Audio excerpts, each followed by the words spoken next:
భౌగోళిక సరిహద్దుల విషయంలో ఎలాంటి శాస్త్రీయ పద్ధతులను పాటించకుండా అశాస్త్రీయంగా కుట్రపూరితంగా మార్కాపురం జిల్లాను కూటమి ప్రభుత్వం ఏర్పాటు చేసిందని ఎంఆర్పీఎస్ దండోరా అధ్యక్షులు గుంటు పోలయ్య మాదిగ విమర్శించారు.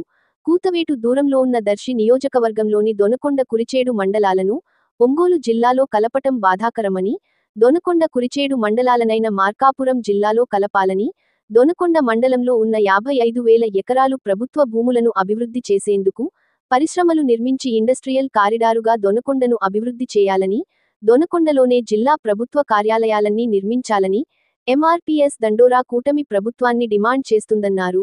అశాస్త్రీయంగా విభజన జరిగితే భవిష్యత్లో మార్కాపురం, ప్రకాశం జిల్లాల మధ్య నీటి యుద్ధాలు తప్పవన్నారు. కూటమి ప్రభుత్వం ఒంగోలు జిల్లాలో నుండి మార్కాపురం జిల్లాను అశాస్త్రీయంగా కుట్రపూరితంగా విభజించి ఏర్పాటు చేయడం జరిగింది. మార్కాపురానికి అత్యంత సమీపంలో 20 కిలోమీటర్ల దూరంలో దొనకొండ ఉంది, 35 కిలోమీటర్ల దూరంలో కుర్చేడు ఉంది.